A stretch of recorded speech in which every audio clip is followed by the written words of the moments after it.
halkan waa tuulada Moyko waxa ay 2 kiiloomitir u jirtaa magaalada Jowhar ee caasimadda dawlad goboleedka Hirshabelle dalagii ku yaalay ee tabcanayeen dadka ku dhaqan tuulada Moyko ayaa waxa baabi'iyay ama gooyay siimooga wabiga iyo roobabkii dhawaan ka daay magaalada Jowhar ee caasimadda dawlad goboleedka Hirshabelle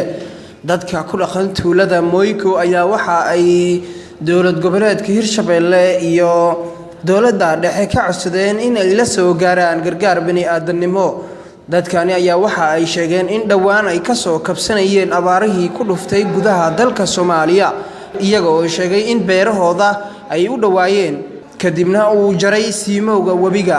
waa kuwan gudoomiyaha iyo dadka tuulada degan oo ka warbixinaya arintaasi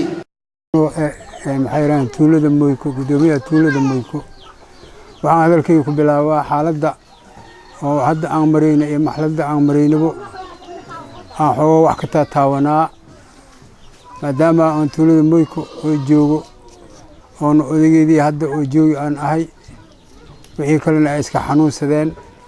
marka hadda waxaan jeclahay xaaladda aan hadda aan ku dhex jirno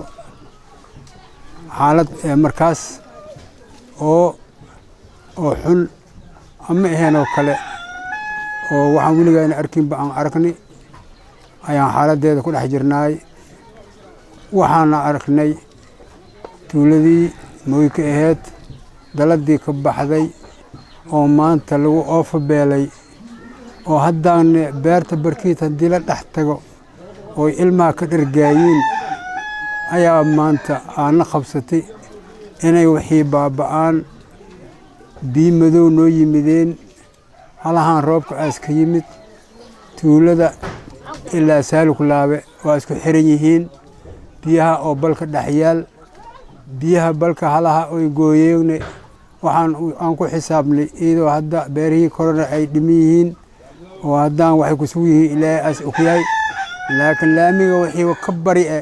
waxaan ku qiyaasnay 500 itir oo beeran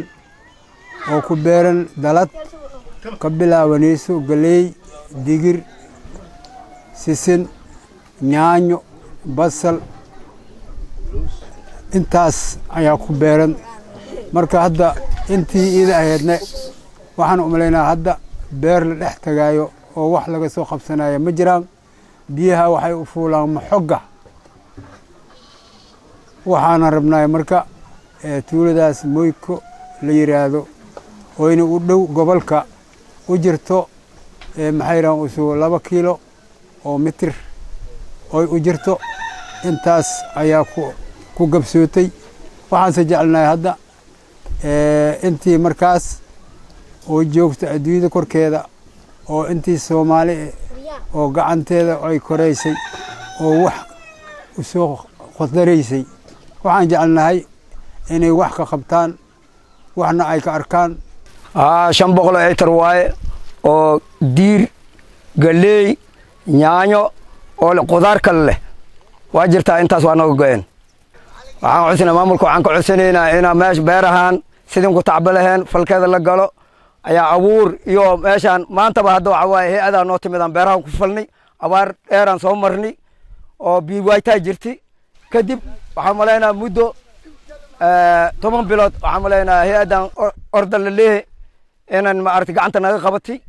oo wax nuu siinaysa saasaan beeraha ku falnay hadda beeriina waa kuwan waa naga go'een Maxamed Yaasiin Mahdi Maxamed Deeq Alfa warbaahinta Juba Shabelle News magaalada Jowhar